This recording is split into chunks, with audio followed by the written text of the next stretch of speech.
Alrighty, nice, nice, nice, nice. Okay. So over here.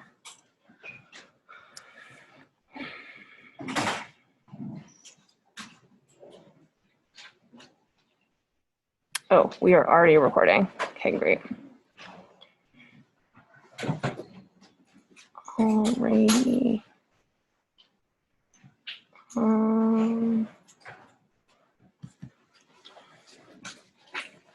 Sweet. Make sure you guys are checkerboarding and like not sitting too close to each other.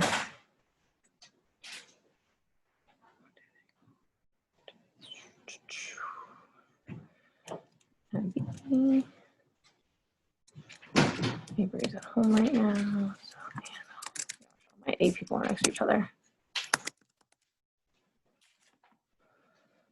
Okie dokie.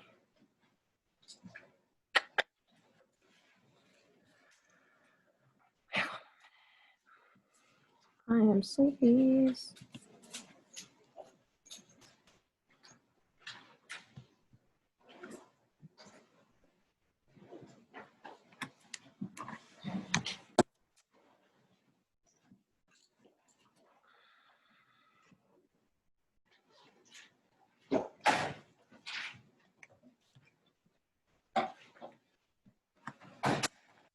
Okay. Can everyone online hear me? I don't know where the chat is. Ooh, chat. Thank you guys.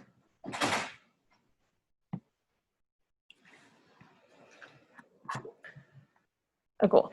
Just a reminder, we do our exit slips on Socrative.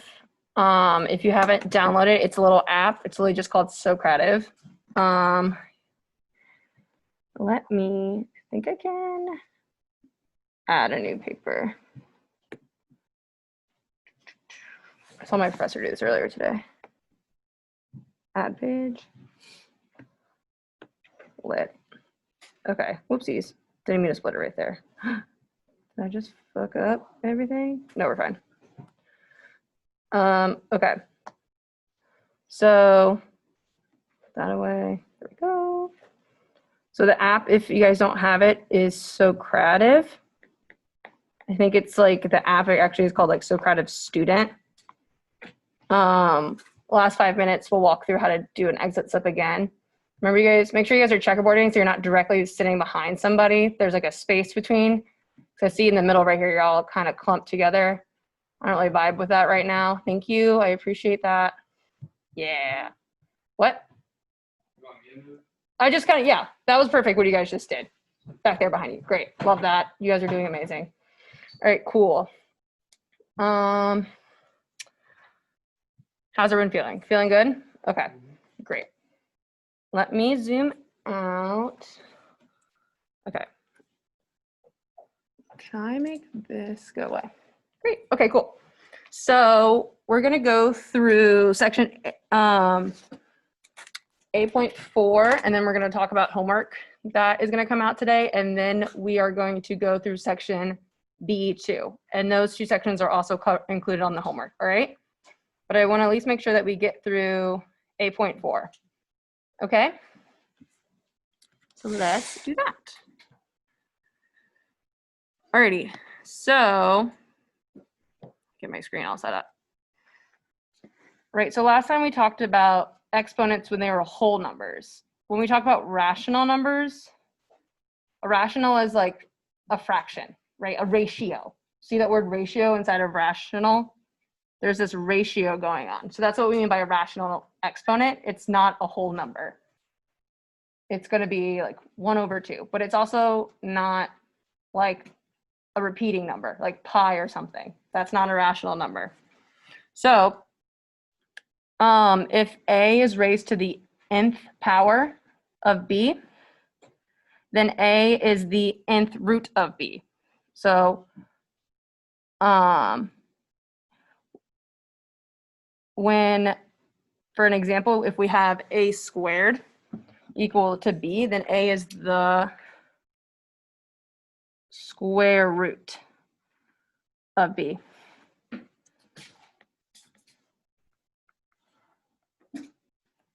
Usually we do like the nth number, but these 2 and 3 get their own special thing.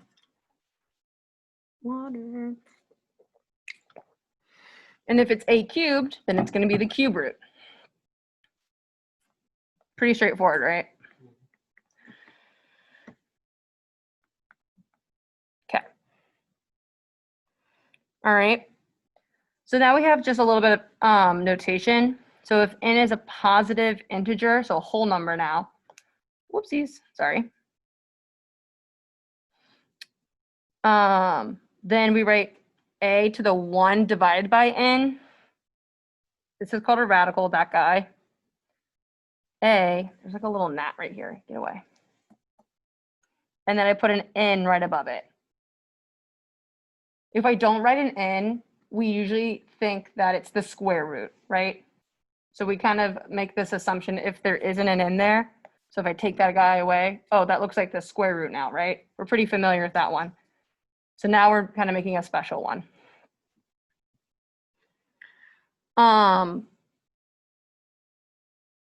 When n is even, the number inside this radical, it's called the radicand, fun fact, that number needs to be positive. So if I'm taking the square root of a negative number, I'm actually not going to get a real number back out. I'm going to get what we call an imaginary number. We don't deal with that in this class. We don't deal with those in a lot of classes. So we're going to demand that if this guy is even, this guy needs to be positive. Okay? The reason that it's okay with negatives is because of how negatives distribute if we raise something. And we'll get into that later with more examples. Does anyone know why n can't equal 0? Or if it can? Kind of said the answer. Because I'm dividing by n right here. I'm doing 1 over n. So if n 0, I'm dividing by 0, and we can't divide by 0. If you have an iPhone, you can ask Siri what like 0 divided by 0 is, and it's pretty funny, but you just can't divide by 0. It's like a black hole. Don't do it. Mathis?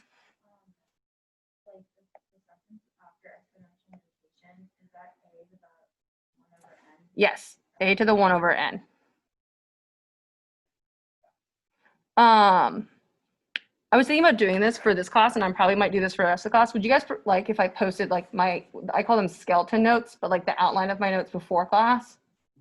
Yeah? Okay, cool. I'll do that. I forgot to do it today. Delilah says yes. Okay, great. Oh, why? Need a real solution. Forgot to write these down. And can't divide by 0.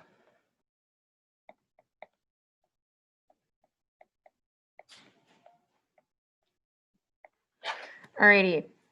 So let's do a few examples. I can rewrite 16th to the 1/4 as the 4th root of 16.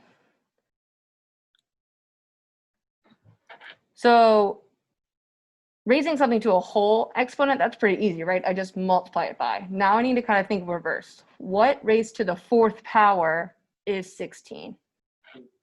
It's 2, right? And you can double check yourself by going the opposite way. So 2 to the 4th is going to be 2 times 2 times 2 times 2, which is 4 times 4, which we all know is 16. All right. 64 to the 1/3, I can rewrite that as the 3rd root.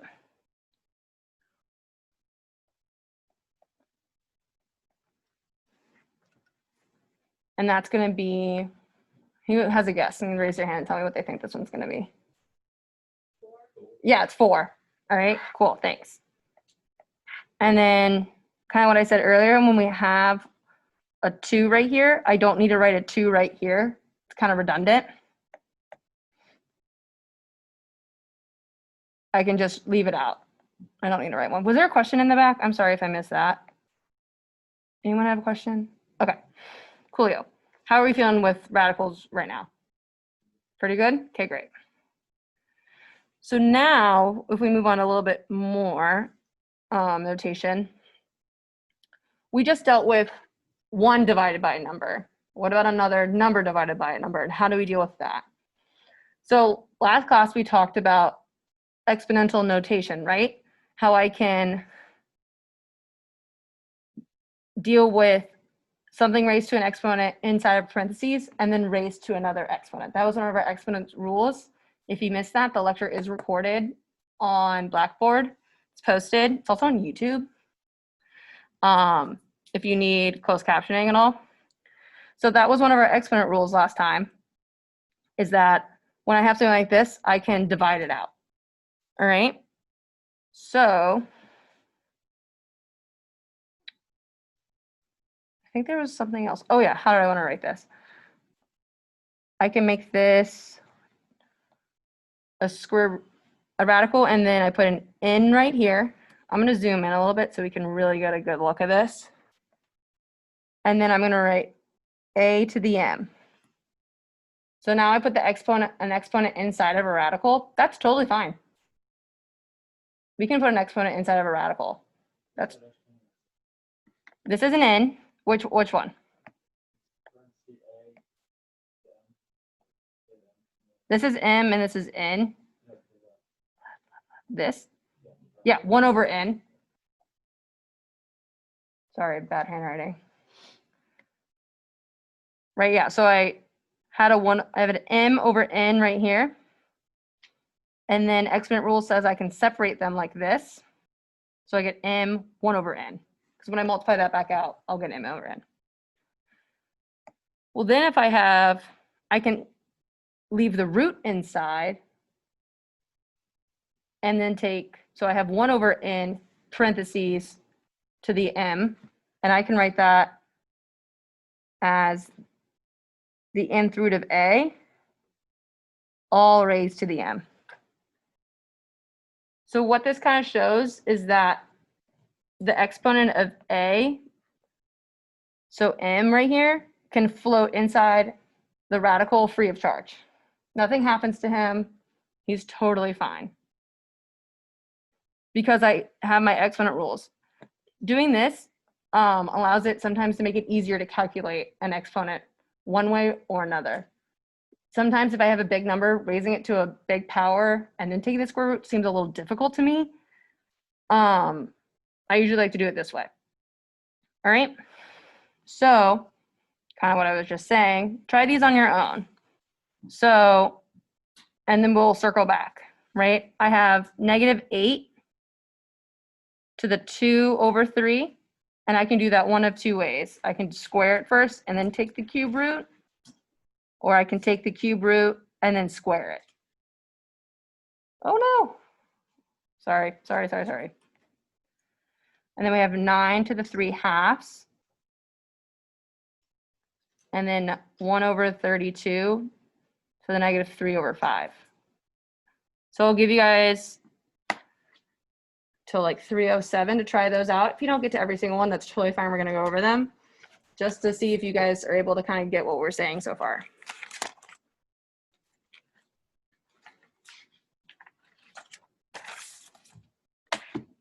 Respond.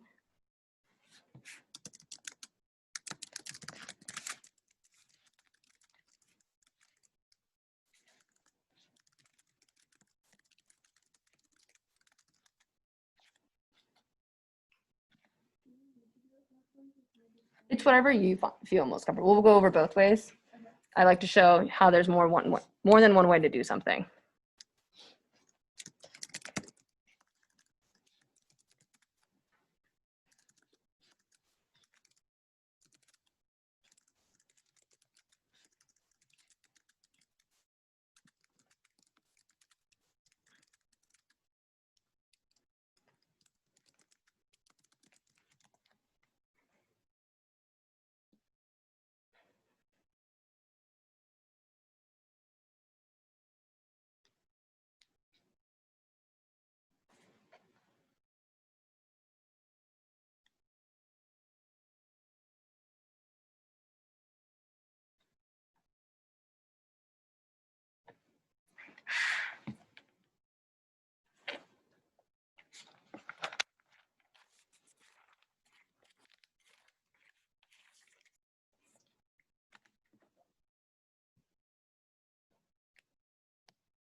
Yes, Joanna.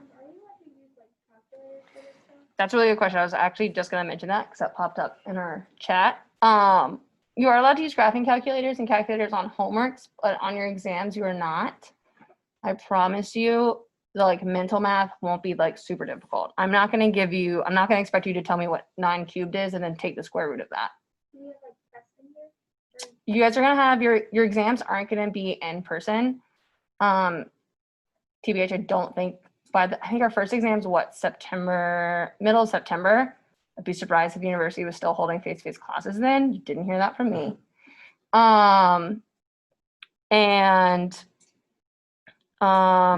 So they will be, it's kind of how your homework is set up. It's going to be half on WebAssign, which we'll go over in a hot sec, and then half on, you'll like turn something written into me. So we can't use calculators.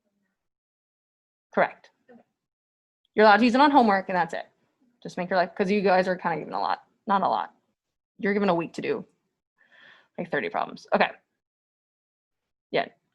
You can use whatever kind of calculator you want on homework. Yeah, question in the back. Zoom in. Of course.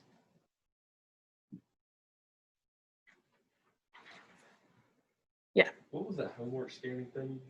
Oh yeah, Adobe Scan. It's on, if you guys go on announcements on the Blackboard, it's every email that I've ever sent you is right there. If you have any questions, like, because I did mention it on there as well, but like quickly, just called Adobe Scan. I use it for when I have to do like hiring paperwork and important documents. So if it works for that, it'll work for your homework. Okay, we're almost done with this section too, so we can talk about homework a little bit more in a second. All right, coolio. Any more questions right now? All right, coolio. So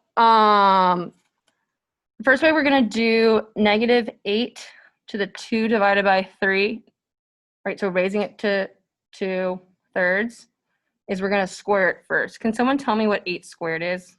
My head hurts and I can't think. 64? Yeah, cool. 64, and we actually just did the cube root of that, right? Did we not? Yeah, we did. And so just from that experience and working with that, I can easily split out that as 4. So that's pretty nice. I started with a -8 as my base. Remember, the base is that number kind of on eye level and the exponent's kind of raised above, that superscript. So I started with a negative base, but I got a positive answer out because we squared it first. And then cube, what are they called? Like odd roots. So like 1/3, 1/5, they're going to pop out the same sign. So if I give it a negative number, it's going to give me a negative number. If I give it a positive number, it's going to give me a positive number, right? And you'll see that more in your homework with more practice. I can also just take the cube root first. So the cube root of 8, or -8, excuse me, does anyone know what it is? Is it 2 or -2? It's a -2, right? I gave Q, the 1/3, a negative. So it's going to give me a negative back out. And then I only evaluated just this inside, so then square it again, and I get 4. It's up to you which way you find easiest. For 9 to the 3/2, there's one way that kind of is a little bit more easier. If I cube 9 first, I get 729. And then I need to take the square root of that. That's pretty gross, right? I don't think I would be able to do that without a calculator. With a calculator, I would see that this is actually just 27. When I learned all of my like squares, I think we only had to go up to like 12, maybe 25. But I don't know what 27 is off of my head, so I wouldn't expect that from you guys either. But I can make my life a little bit easier and take the square root first, right? So the square root of 9, we all know, is just 3. Well, I can cube 3. That's pretty easy. And I get to 27. This way is much easier than the first way. Would you agree? Okay, cool. So for number 3, I have 1/32, all raised to the -3/5. Who wants to walk me through what their first step was? Raise a hand and tell me. How can I make my life a little bit easier first? Using some exponent rules that we talked about last class.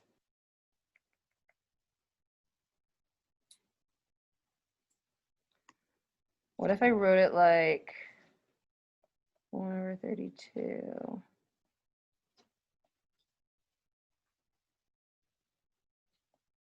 Can I rewrite it like that? Right? That's just an exponent rule that we can do. And then, well, what's 1/32 raised to the -1? Right? A -1 exponent, it's pretty cute. It just flips me upside down, right? We talked about it last time. It's called a reciprocal. So this is just going to be 32 raised to the 3/5. That looks like a lot easier to play with than a negative exponent and a fraction. Gross. 32, super cute. Should we cube 32 first or find its 5th root? Yeah, I would want to find its 5th root. Oops, 32.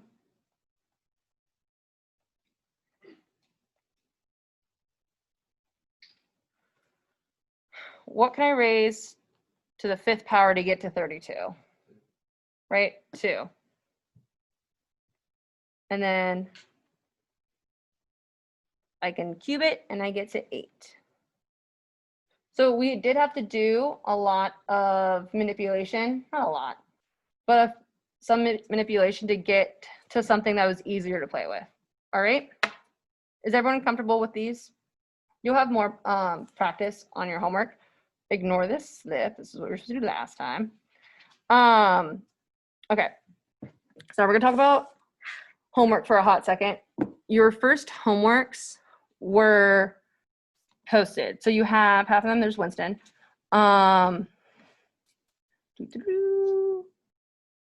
If you go under, oh no, it's not in here. It should be under assignments, course content. Yeah, assignments. Homework 1 is posted. Alrighty. If you click on it, this is where you can, I had an attachment. This lists all of the homework problems that I want handwritten to me. Is this question? Okay. So I give you 2 to 3 problems per section that's covered on this homework. And I would really like if they were like, had the number. Sometimes on the ebook might change the numbers.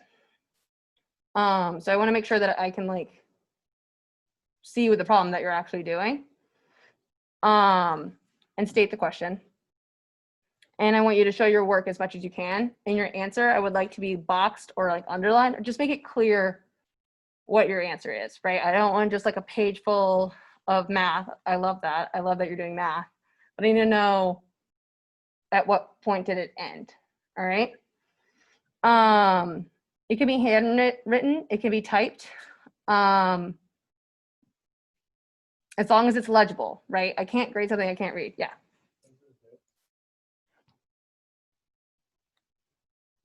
This assignment is due Thursday, September 3rd, 2020 at 2:50 p.m. on Blackboard, right? Your homework is going to be assigned Thursday and it is due the following Thursday. So Thursdays are our homework days, right? So I kind of like having homework due on a Thursday. You have kind of, if you don't want to do it on the weekend, which I totally understand, because you guys are socially distancing all weekend, you can start on Monday and keep going, right? I have office hours on Monday and Wednesday.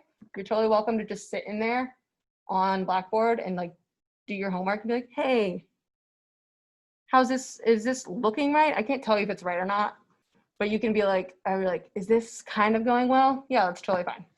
All right. Any questions on the written part of homework? Oh, golly.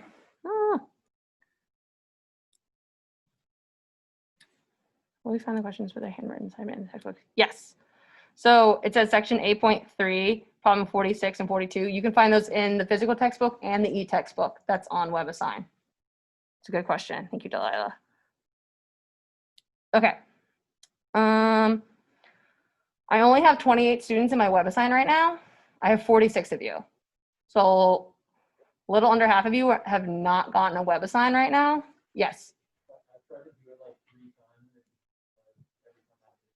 So, did you follow our web assignment information sheet? Okay. Whoa, okay, hold on. So you copied like webassign.net?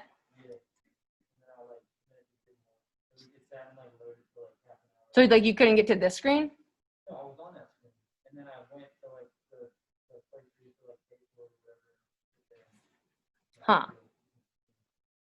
Interesting. Okay, let me reach out to our like Cengage people.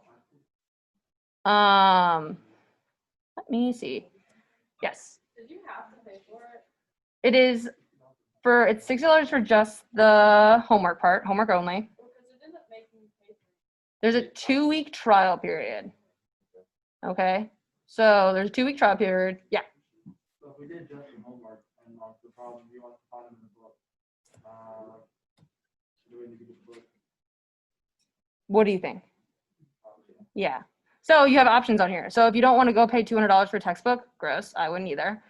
You can get the ebook for another $40 on WebAssign, which I think is a hot deal in my opinion. Makes it a little bit worth it. All right. Okay.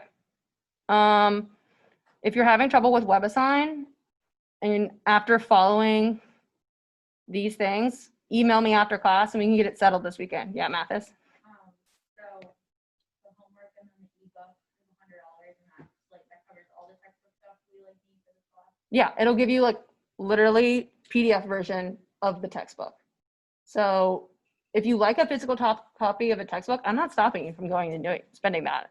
If you can find it for like $50 on something, I don't know, used or rented, go for it. I also always rented my textbooks in college, rent them, unless you like really, really need them for like later on. But yeah, if you have any more questions about this, read this guy more. You guys also have optional homeworks and graded homeworks. If you need more practice than what's on the graded homework, go to the optional homework. The optional homework problems might be a little harder. They also might show up later on in life. So just telling you now. Alrighty? Any more questions before we keep on going with notes? Yeah, and back.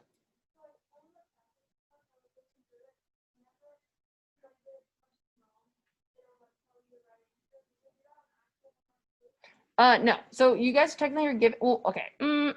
It's supposed to tell you the right answer after you get it right or after a certain amount of times. I think I made for your homework like 20 times because you're supposed to like have like unlimited times to try the problem.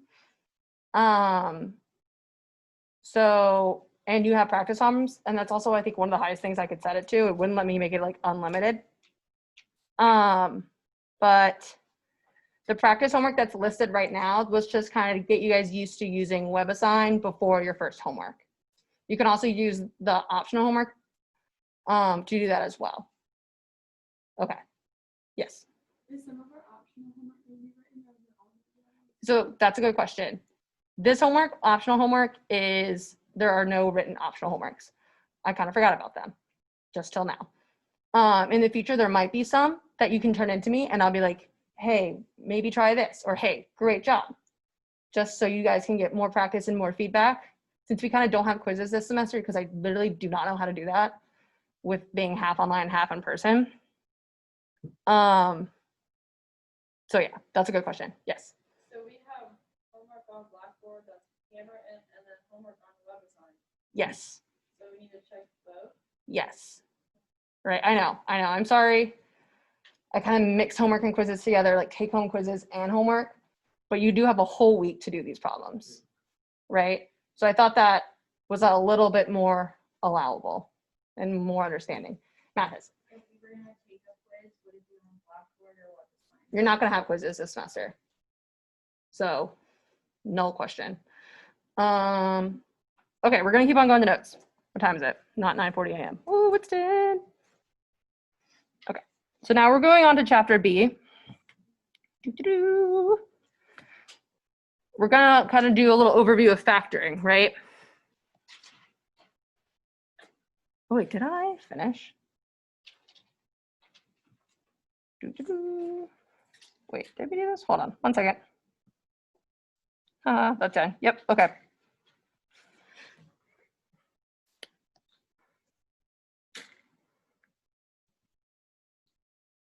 Okay. What if I move this over here? All right. So B.2, factoring algebraic expressions. Quick thing, expressions don't have an equal sign. That's why it's not an equation, it's an expression. When I say that we're expanding something, I'm multiplying these things out, right? You guys know what FOIL is? First, outer, inner, last. You would FOIL to expand.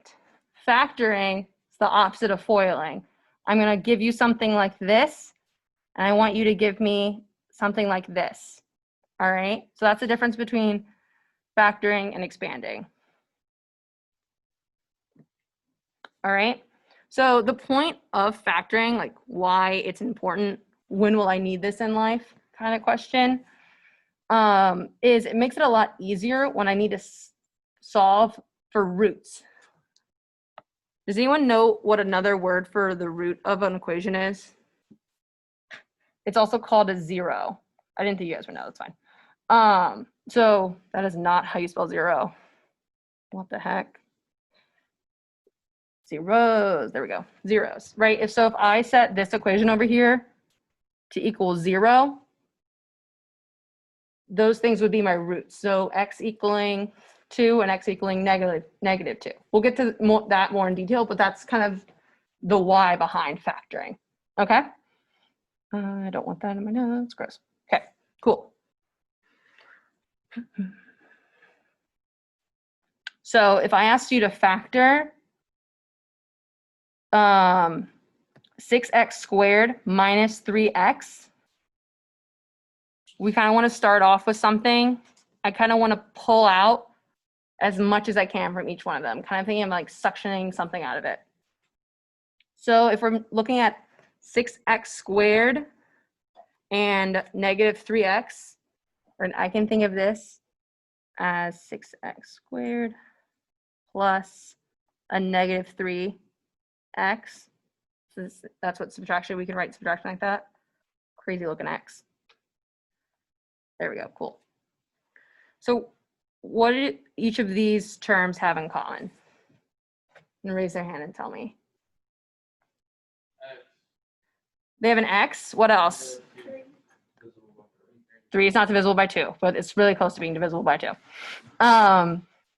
So yeah, 3 and an x, right? So let me, hold on, let me, so I can write 6x squared minus 3x. And we said that each term has a 3x in common, right?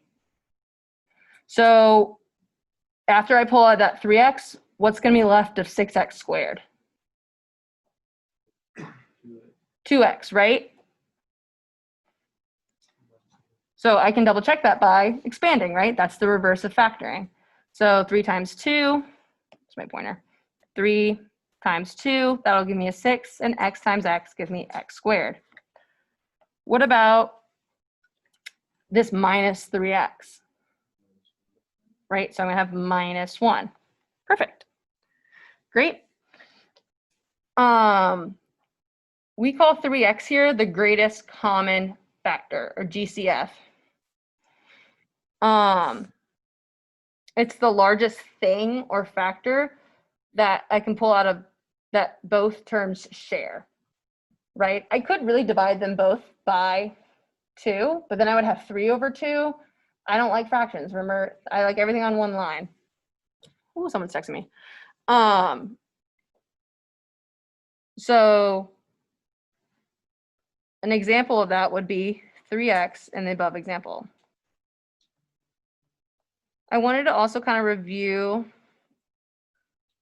something. If I have x plus 2, these are terms in an expression because they're added. There's an addition or subtraction between them. If I have x times 2, these are factors. They're multiplied by each other. I don't know where this terminology came from, no idea. If they're added, they're terms. So like x squared plus x plus 1, that's 3 different terms. But if I factor that into, I don't know what that factors to, but if I have x plus 1 times x plus 2, those are factors. That's where factoring comes from. I'm pulling things that are multiplied together, so that's factors. Okay. So a common process into factoring polynomials is something called grouping, right? I can pull out the greatest common factor, and then I can group everything else up together by pulling out that common factor. All right, and we usually do this when we have 3 or more terms. Remember, terms, addition, factors, multiplication, right? So let's look at this example. I have x cubed plus x squared. Gosh, sorry, my cursor keeps getting in the way. X cubed plus x squared plus 3x plus 3. And I've kind of already grouped them for you guys already. These parentheses right here kind of signify what I'm grouping. Was there a question? Okay. So then,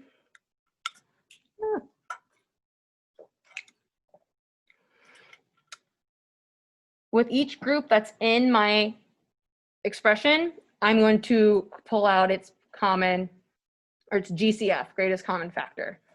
So let's look at, oops, x cubed plus x squared. Who can raise their hand and tell me what the greatest common factor out of this group is? Ooh, I like hands raised, sorry. X cubed, ooh, not x cubed. X squared, right? Sorry. You guys are really nailing me in my handwriting. All right, cool. So I have an x squared, and that's going to leave me with what left over? X plus 1, right? Perfect. And now I can move on to my next group, 3x plus 3. You take out a 3. Yeah, we can just take out a 3. And that's going to leave me with x plus 1. What? Each one of these has an x plus 1 in it. Amazing. So then these are both x squared times x plus 1 plus 3 times x plus 1. These are both terms, right? So I can factor out an x plus 1. Using a lot of vocab right now. X plus 1. And then, so if I pull an x plus 1 out of each term, that's going to leave me with an x squared here, plus a 3 in the second term. Crazy, right? That was like the easiest factoring ever. Grouping isn't always intuitive. It comes with practice. That's why there's homework. That's why practice homework exists. All right. So factor each group. And then we pulled out the greatest common factor in each term. Okay. So now I took all of your comfortable variables and numbers away, and I just give you a bunch of letters. All right. So this is going to be kind of indicative of if you really kind of can visualize and understand this. So I grouped them already for you guys. Oh, my boyfriend watches Minecraft on my iPad, so I get sometimes his notifications. AW, and then I grouped these two guys together, plus, and then I grouped everything with a C together as well. All right. So from this first term, I'm going to pull out a W, and I get A minus B. What can I pull out from the second term? A C, right? And then I'll get B minus A. But I can't I don't have a greatest common factor in each of those terms. So this brings up something that we talked about earlier about how there was a 2, and I technically could pull out a 2 right there, but then I'd be divided by 2. What if I pulled out a -1 from each one of these guys? Well, there's a positive. What happens if I pull out a negative from a positive number? It becomes a negative. So I can pull out a -c, and that'll give me -b plus a. Let me zoom in. I already know you guys are gonna tell me my a's look silly.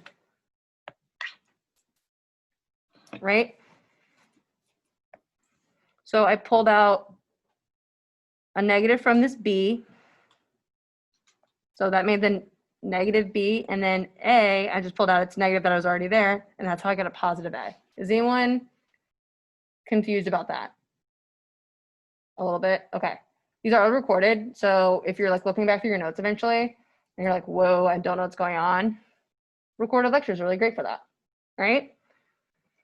Okay, cool. And then I can rewrite these.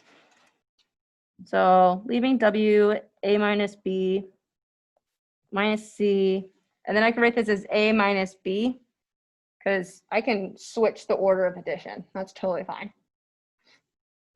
As long as I just keep that negative with that b. Alrighty? Well, now I have a greatest common factor from each one of those terms. It's a minus b. So then I can pull that out, and I'm left with w, oopsies, minus c. All right?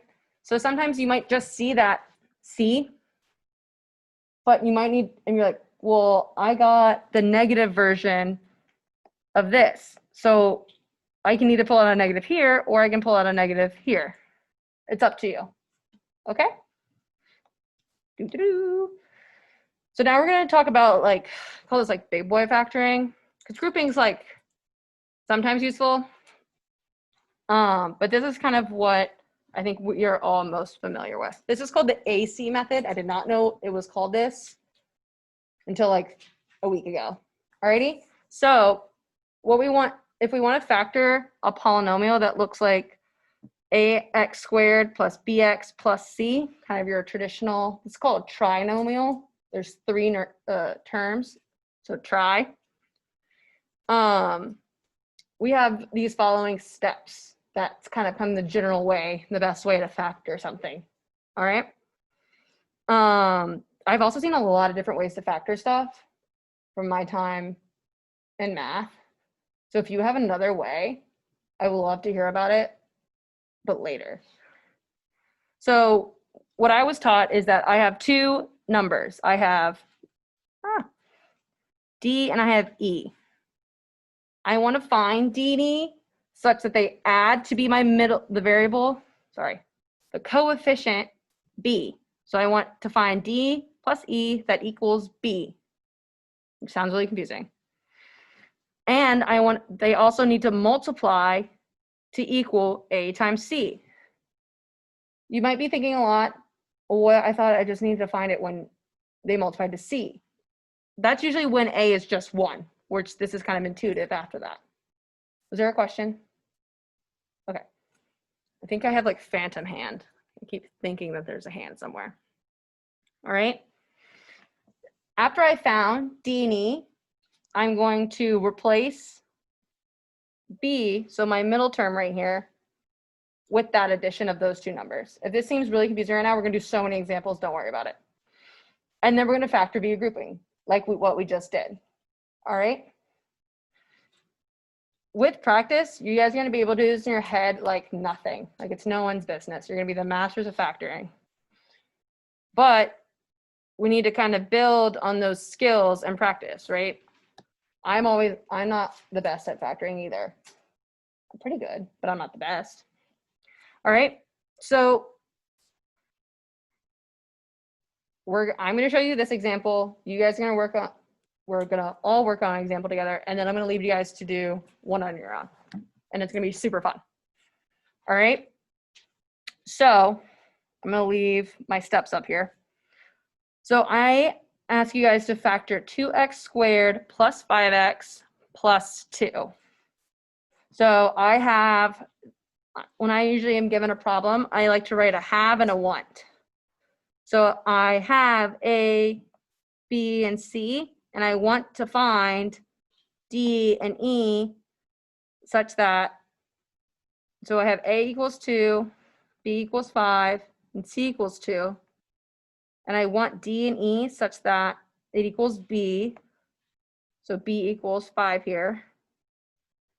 And I want them to be able to multiply together such that they equal 2 times 2 or 4. The best thing to kind of do is to list everything that D and E can be as factors of 4. So things that multiply to 4, right? So D and E can be, I think,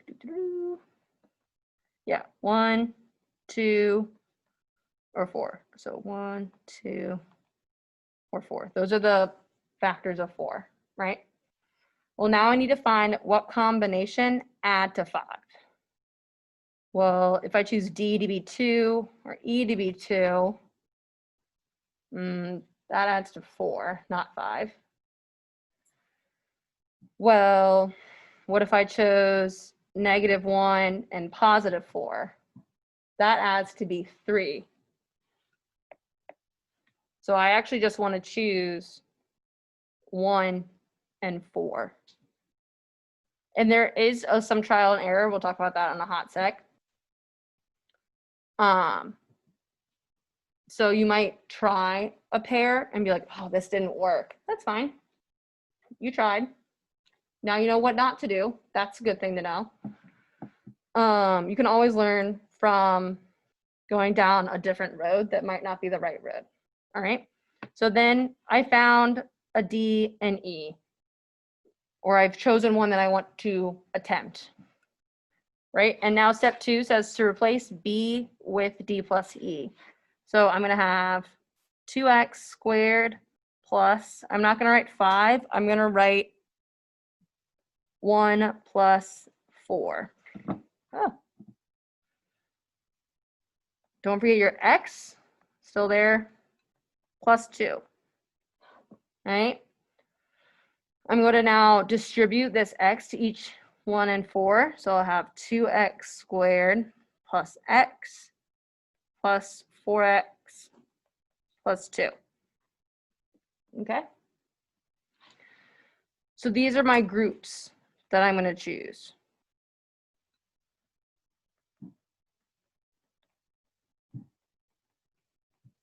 So I distributed my x, and then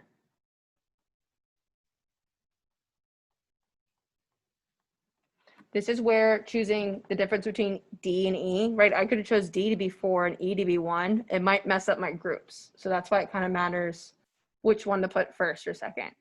All right. So what can I pull out of 2x squared plus x? What's the GCF of that one? Right, x. So I can pull out an x, and then I'll be left with 2x plus 1 plus, who can tell me the greatest common factor of 4x plus 2? 2, yeah. So I'm left with 2x plus 1.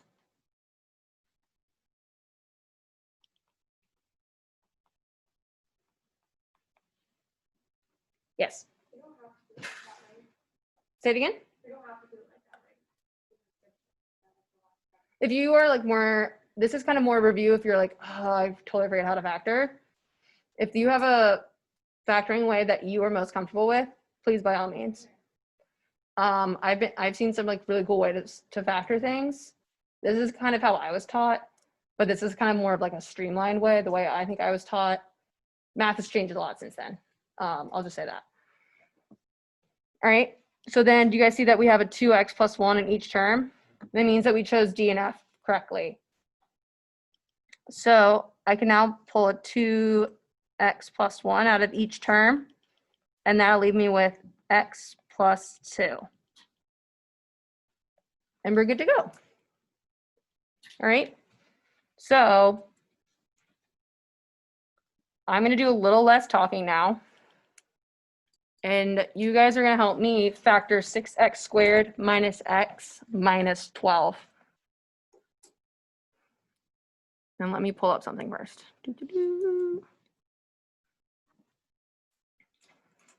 I'll let you guys write it down, and then I'll start asking some guiding questions. Water break.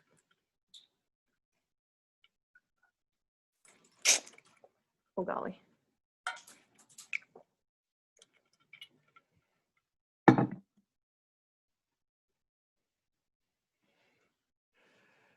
Okay, who can tell me what I need D and E to add up to? Yeah, right, I need -1. Good job.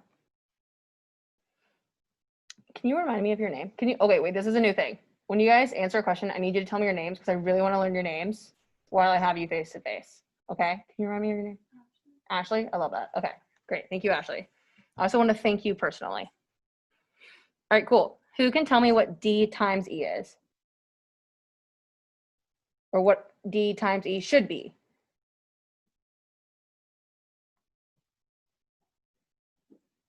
Yes. 72. Oh, it's covered up right now. Hold on. Yes. And how did you get that? Yeah, 6 times 12, right? I have a question in the back. Yes. It is. Why is it? Sorry, my notes were all fumbled. So it should be -72 because 12, it's technically -12. Let me rewrite 6 times 12. I wrote -72 is 6 times 12 in my notes, and that's why I got a little fumbled. That's fine. We all make mistakes. Right, so I have -12. So that's my -2. Yes. And we're doing like our written homework and stuff. Do you want us to write out everything, or can you just go straight? It's what you're most comfortable with, right? If you like need to do this, I would like to see as much work as possible, but if you're like kind of comfortable with factoring, I don't just want an answer though. I kind of want a little something, maybe even check your work, right? If you're like, oh, I know this in my head super fast. The written homeworks aren't super fast problems. They are problems that you'll probably need to write out and show some work on. But that's a good question. Yes. So like the way I was taught, like with these, basically like the only step there is basically like finish the, like pretty much just do it off of one step. So how would I? Yeah. So I know that's probably like common. So the way I was taught is like something similar to this is right. I think I was taught like you start like this, That's how I started. and it was like X here, right? We can do that. This is kind of like if you get stuck and you're like, it's really good for when, especially like, I hate when things are in front of X squared.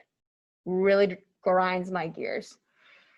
If I look at this, I'm like, oh, do I try this? Do I try that? And we'll get to kind of trial and error and how to kind of work better with that. But if like, this is sometimes more time efficient than that. And I totally agree with you. And I know some of you might be like, oh my God, this is so boring. I understand. But showing you more than one way to do something, I want it to be, you have all these tools in your toolbox that you can use down the line. All right. But I appreciate that comment. And I hear you loud and proud. All right. Coolio. So I want to find two numbers that multiply together to get -72, but add to -1. So I kind of want them to be one away from each other. Yes. I'm trying to use the how you got the -1. Also, my name's Carolina. Hi, Carolina. I know your name so far. I know most of your names so far. So we got that -1. That's a really good question from this. Ooh, my eraser's still on. -1 technically right in front of that X, right? That's a good question. So that's how we got that. So I can write that D, I chose plus or minus because I do have it's gonna be -72. So one of those numbers is gonna be negative. Probably not both of them, and probably both of them aren't gonna be positive. So that's why I write plus or minus. Oh, my sunglasses. Okay. So some factors of 72. I'm going to write until I get numbers. I'm just going to write out some of them. Let's see. 1, 2. I have these all written. My mind. I do all these problems out before class. So 72 I know is 6 and 12. I also know that 72 is 8 times 9. I also know if I divide 72 divided by 4, I'm pretty sure, what do I get? Something really big, and that's not going to be one away from another factor, basically, right? Yeah, right? Because I want D and E to multiply to be 72. So I want to find those two numbers that give me negative 72. So if you want to write them as like, oh, well, they can be in like pairs, well, it could be like 1 and 72. Probably not that one. Well, I already know that it's 6 and negative 12. And then what else can I divide it by that I know is going to be one away? Their factors are going to be one away from each other. 9 and 8. Now comes who's negative.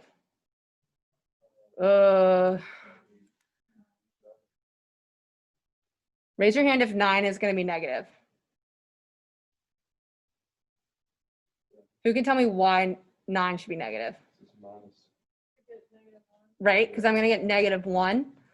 So I'm going to choose, let's choose, yeah. So D is going to be minus 9 and E is going to be 8. Because when I add those together,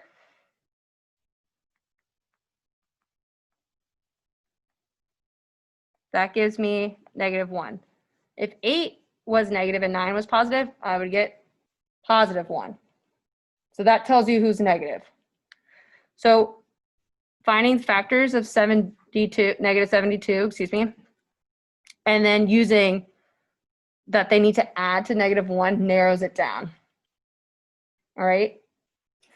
All right, cool. So step 2 says I want to replace negative 1 with negative 9 plus 8.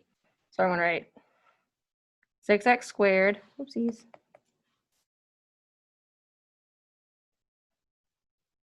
plus, wait, yeah, I'm adding a plus here because I included that negative with b. So it's like plus a negative 1. So negative 9 plus 8 x minus 12.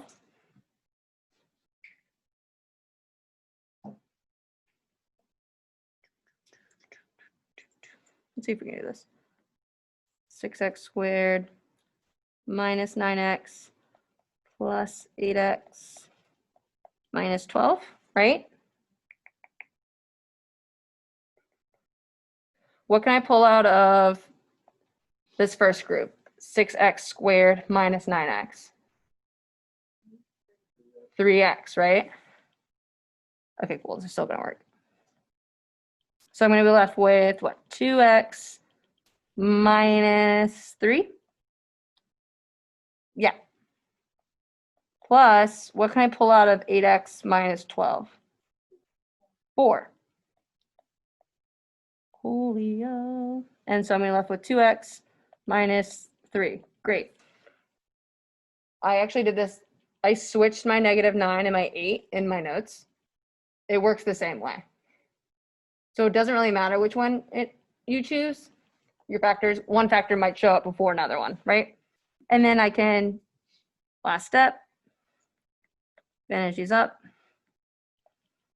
And I get 3x plus 4. Is everyone comfortable with going from this step to this step? Doing this method? Right? Okay.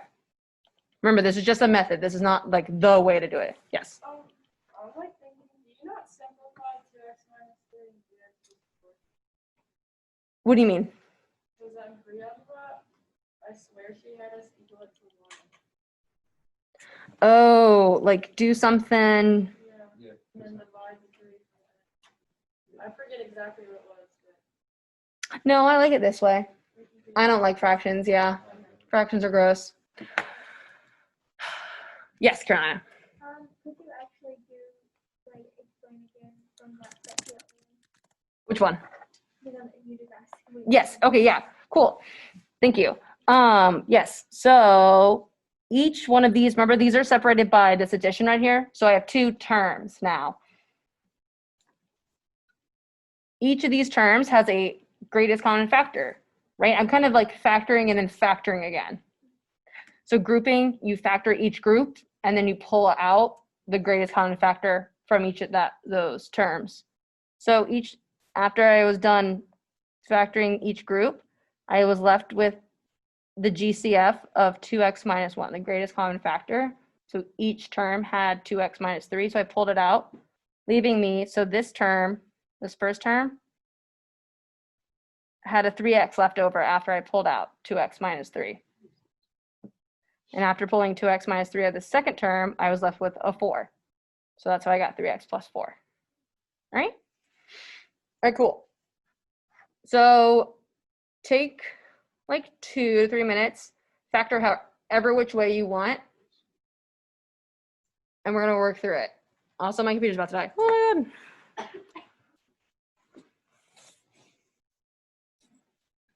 Oh God. Oh, it's right there.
Okay.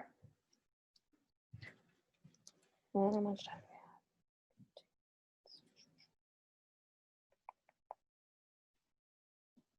Okay.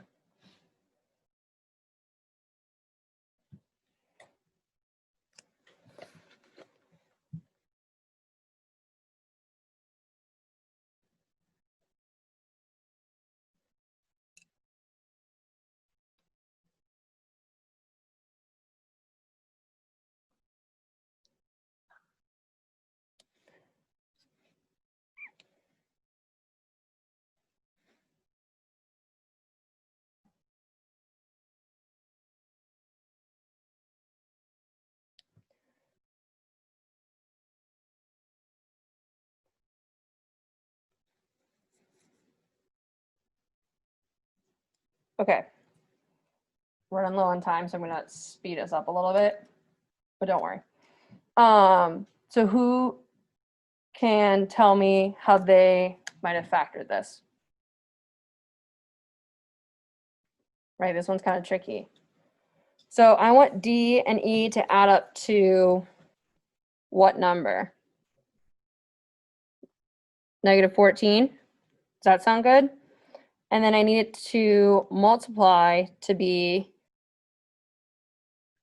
ooh, I also fudged up and you guys are gonna be real mad. It's supposed to be 3. Okay, I was about to say, I'm like, this is not. Oh, that's so bad. I'm so sorry. It's supposed to be a 3, not a 13. I was like, this is not fair. Ha ha, April Fools. Okay, sorry, my bad. You guys are like super quiet in there. I don't know any, 13's prime. There's, oh God, that would have been hell on earth. I am so sorry. Okay, sorry, 3. So 3 times 15 is going to be 45. I also don't even know what 13 times 15 is. Couldn't tell you right now. I don't want to know it. I'm so sorry, guys. So I want to find two things that multiply to 45 and add to negative 14. Just looking at this now you guys are on the spot. What are we thinking? I heard -5 and -9, right? Perfect. Does it matter what D and E if I switch them? No, which is great. We love methods like that that don't require too much. Just require you to write the right problem. Alrighty, so then I can do 15x squared. Let's do minus 9x minus 5x. I did 2 steps in ones right there, right? Just kind of split this guy up right there.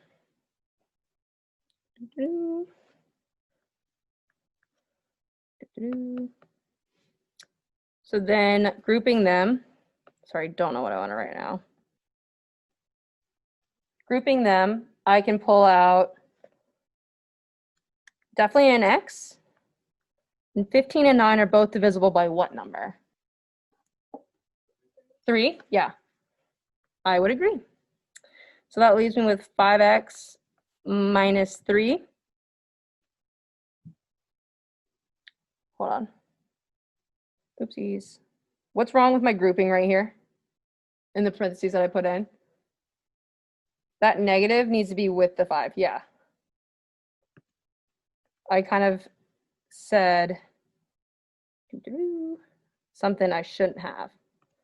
So, right, I have, one second, I got lost. Yeah, I can write this like plus a negative 5x plus 3. And then I can pull out a negative to make my life a little easier. Minus 3. Great. So then we can pull out a 5x minus 3. And that's going to leave me with a 3x minus 1. Like, well, I'm just leaving, there's like a hidden negative 1 right here. Alrighty? There's probably a lot, you might be more comfortable. Oh, more workshops. Okay. Doing it a different factoring way. And that's up to you. So you can also do trial and error. I'm going to leave this one up to you guys do. I'm going to post these notes in skeleton form and in like finished form. Yes, Carolina. Oh yeah. These also, so skeleton notes, so without all the filled in stuff, are going to be posted, and full notes, right? Because we only have about like 7 more minutes of class, and there is material in these notes that you guys do need on your homework. I don't want you guys to get that information on Tuesday. So, okay, we're moving on. We're going to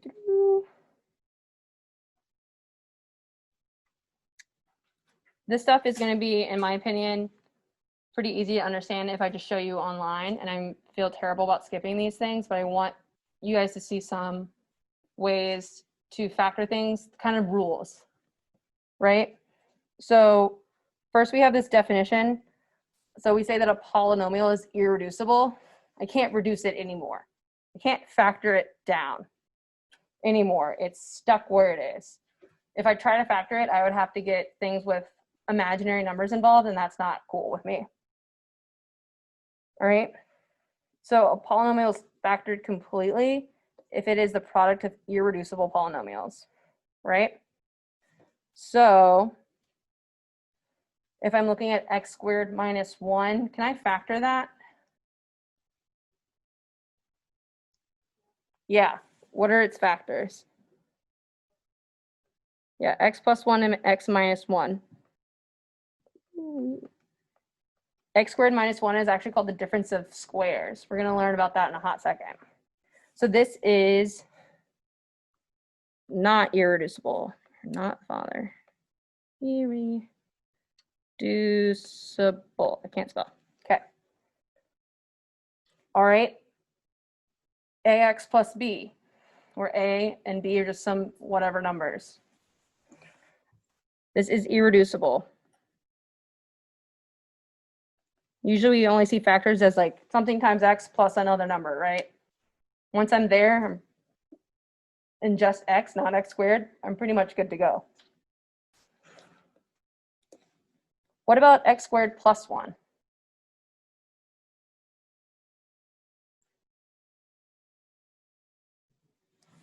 The sum of squares. Who thinks it's not irreducible?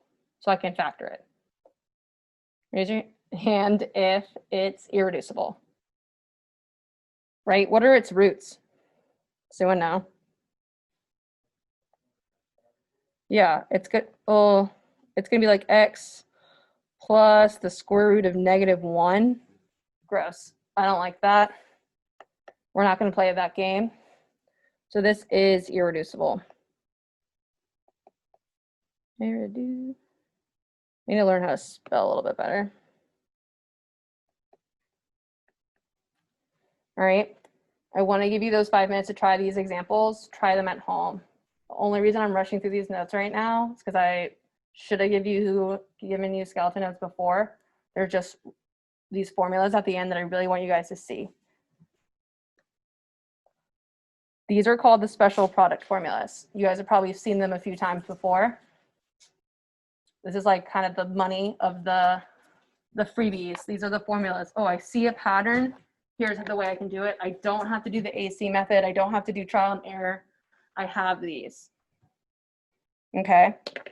First, we have the difference of squares. A squared minus B squared is going to factor to A plus B times A minus B. We saw from 2 seconds ago, the sum of squares is irreducible. I get an imaginary number. Alrighty. A squared plus 2AB plus B squared. What do you guys think that's going to factor to?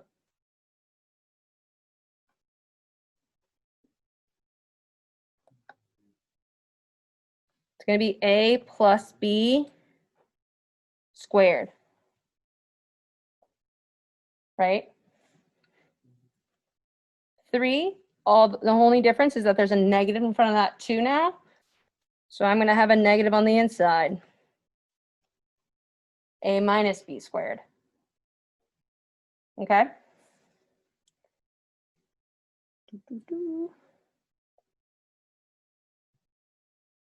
And if you can't get all the notes right now, they'll be online. I pinky promise. And then the last 2 we have are the difference and the sum of cubes. If they're cubed and they're added together, that's okay. So if there's a subtraction, it's going to be A minus B. So the difference of cubes is A squared minus B squared. It's going to factor to A minus B, A squared plus AB, not 2AB, just AB, plus B squared. If it's added, so A cubed plus B cubed, it's A plus B, A squared minus AB plus B squared. So the pattern for the sum and difference of cubes is that the sign is going to be the same as this sign. And then the next sign is going to be the opposite.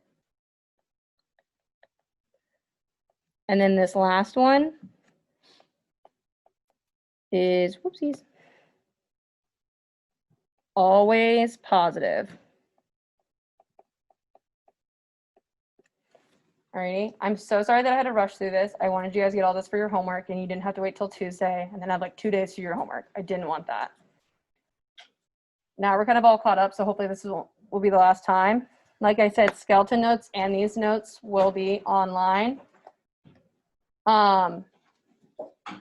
Since I can have you for one more minute, if you guys can pull up Socrative on your phones or on the website, and you guys online too. Doo-doo-doo.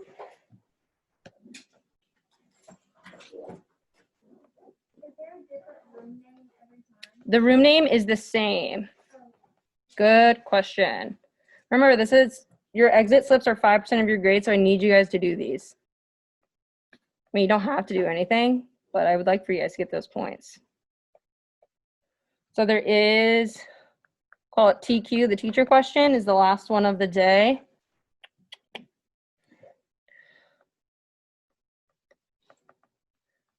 What is your favorite polynomial?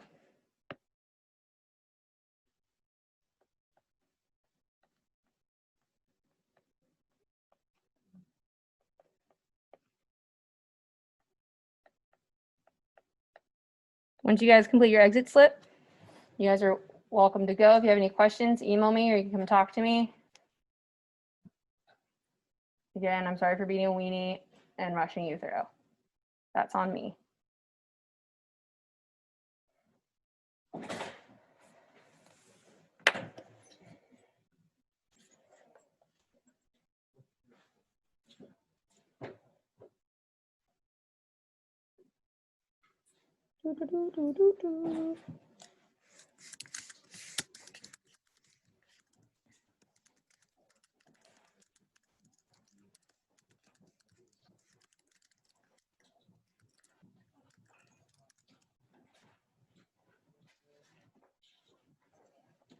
I'll see you guys Tuesday. Have a good weekend. Please be safe.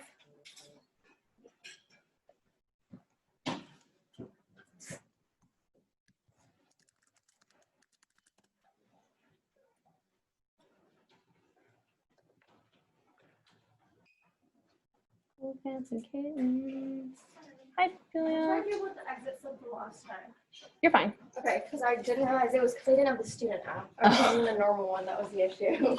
The teacher one? Yeah, since I knew you were here, I counted you. Okay, thank you. But make sure you do it next time, all the times. Okay.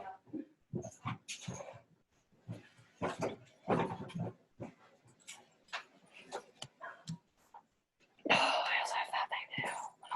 Annoying. Okay, I'm going to.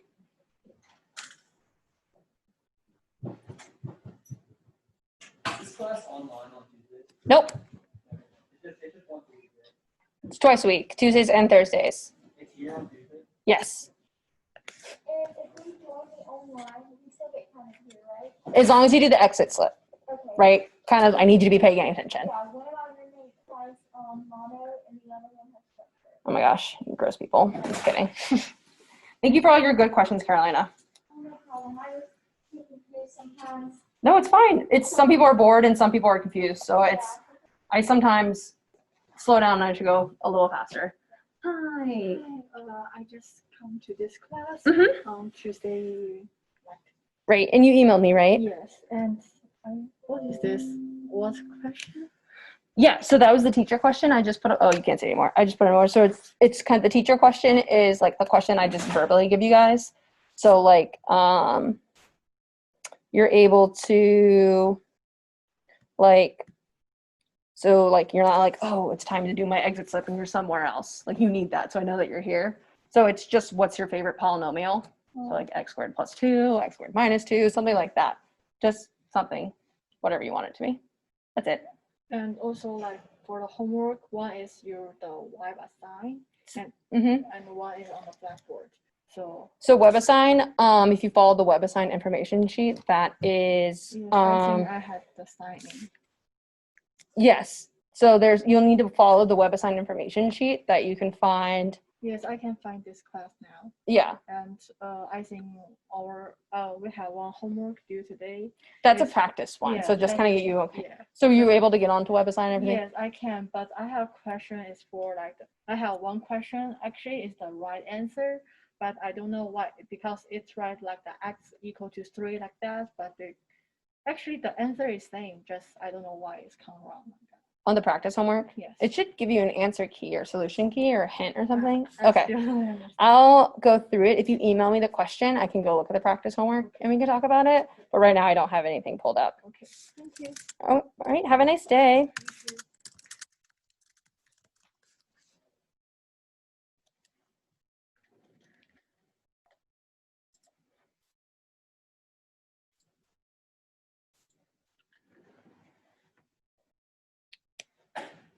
Madison, can you hear now? Are you fine?